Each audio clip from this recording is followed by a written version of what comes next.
We left off 760, bottom paragraph. Chovos HaLevavos explains that a person could have misfortune or challenges in life for one of two reasons. Either it's punishment or it's a test. You have difficulty. And either way, if you meet the challenge, in either context, your reward is great. So sometimes you could have a double benefit. It's kapara plus schar. And if it's just a challenge where it's not given to you for kapara, because you don't need the kapara, it's just to test your faith, and you succeed, so you have a schar. That's what he had said.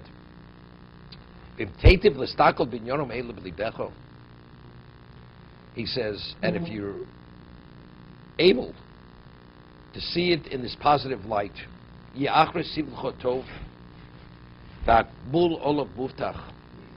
then your suffering will be good, and your reward is guaranteed.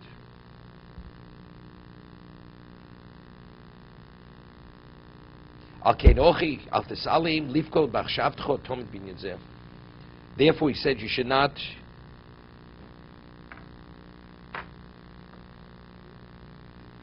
your mind should not be distracted from focusing on this continuously. You know, throughout the day we have different things. A person, all of a sudden you have a pain. And the pain passes. When you have the pain for that moment, what do you think about? You think, right? You don't think about anything very often. But if you think about that pain has value. If you think that pain has value, it has value. The pain is supposed to have value. But you have to pay attention to the pain. Why did Hashem give me this pain? The answer is I'm not perfect. No. It's okay. And if that registers in your mind, even for a moment, it's okay, then you've scored. You've scored on two levels. Firstly, it atoned. It rehabilitates you. In addition, you put it in the right perspective. Right? I'm happy it happened. The Gemara says that we had a Gemara Chulin that says, Ein odem nokif etzbo lamato, elokei machrizin olav milmalo. You don't stub your finger on the terrestrial level unless it's been decreed at that moment from above. You get up in the morning accidentally, you stub your toe in the wall and you see stars. So what do? You reprimand yourself. I should have been more careful. I should have worn my slippers. I should have this, that. That's not what you're supposed to think about. You're supposed to think, the reason why it happened is because it was decreed that I should stub my toe. And it's for a reason. It's okay. I'm not perfect. I accept it. Now we'll go further. And if that's the way your mind works, right, you find yourself in an embarrassing position. Somebody says something that hurts your feelings. Why do you hurt your feelings at that moment? Nobody could hurt your feelings unless you're meant to be hurt. So it's been decreed your feelings should be hurt. It's okay. I accept it. Go on with life. So if your mind works in that context, you're continuously advancing yourself, and you're benefiting continuously. You're not wasting any opportunity or any experience. Everything, you're maximizing in everything. You don't have to think for what. You don't have to think for what. We know we're imperfect enough. We need plenty of correction. It's irrelevant. It's irrelevant.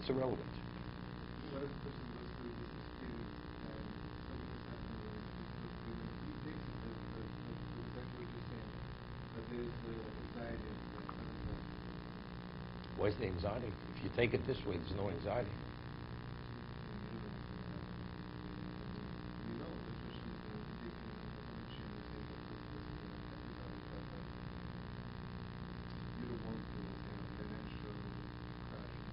It's going to happen. It's going to happen. Is it going to happen or is it not going to happen? It's like it's like a person. But again, that's. It's like there's an expression. Why worry? If it's going to happen, it's going to happen. If it's not going to happen, why are you worrying? The answer that's one of the human frailties. As a human being, a person who has true b'tochen Hashem, he marches like a soldier. Right? That's it. He's ready to go to battle if he has to go to battle. If not, he goes home. Finished. That's the way a person functions. No, I'm not talking about that. I understand. Definitely. Person has anxiety, takes medication. Why does he have to take medication? Another person doesn't have. So evidently he has a problem. Otherwise, why do you have an anxiety if somebody else doesn't have anxiety? So evidently, it's an issue. You have an issue.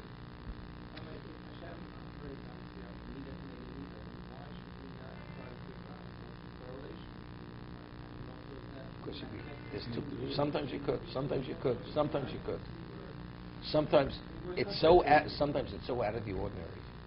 Let's say a person does something wrong, and within a short period of time, I'll give you an example. There used to be somebody years ago came here, and he was down in Florida, and he did something he shouldn't have done.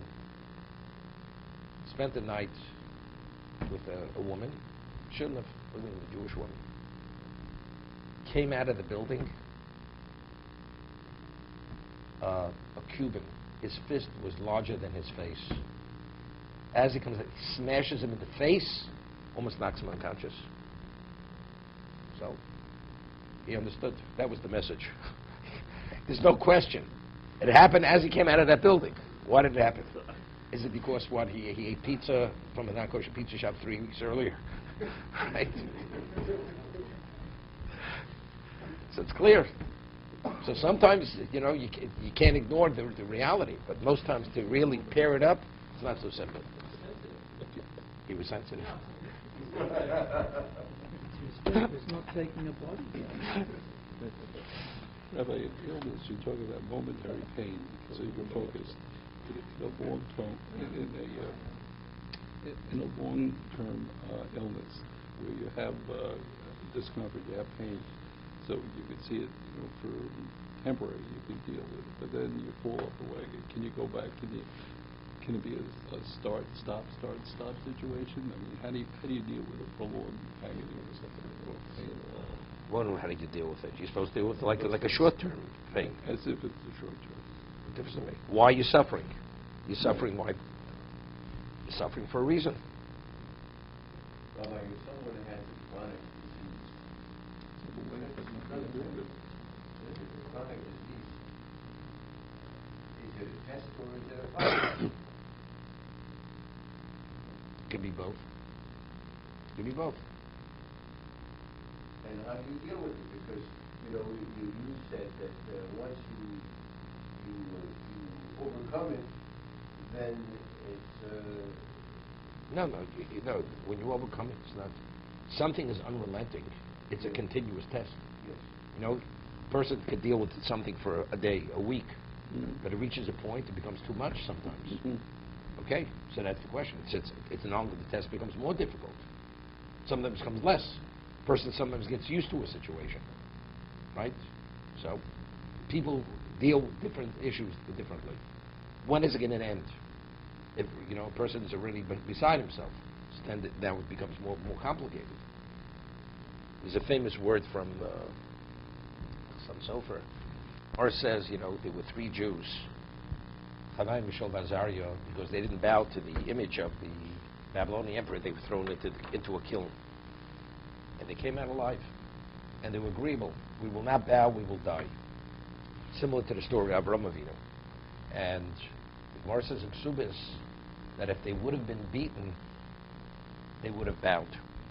It's only because it was instantaneous death. But let's say they would have been tortured to bow, they wouldn't have been able to deal with the pain. They would have bowed. So Tosas asks, but if it's idolatry, it's the Yoren Val Yavor, right? Person has to give his life. You're not permitted to bow. We're talking about 3 people in tzaddikim. So what does it mean? If they would have been beaten, they would have bowed because they couldn't tolerate the pain. So Chassam Sofer explains, what is a test? If a person is able to carry maximally 200 pounds, and you put 1,000 pounds on his back, is that a test of strength? You're crushing the person to death. When Hashem tests us, if it's beyond our capacity, it's not a test. He's destroying us. It's evidently, it's not a test. It's evidently, what's a test? That you have the ability to deal with the issue. Otherwise, you wouldn't be confronted with that test. Right? So anytime you meet a challenge, you understand you shouldn't convince yourself it's beyond your capacity. Because if it's beyond your capacity, it would not be presented to you. No. Punishments are tests. What a person is going to do an Aveira, that's not a punishment. It's a test. I'm not talking about that test. Right? Right? A person says, the temptation's too overwhelming. It's beyond my capacity. No, beyond your capacity, that's not a test. The answer is you have the ability to take control. You've chosen not to take control. To be continued.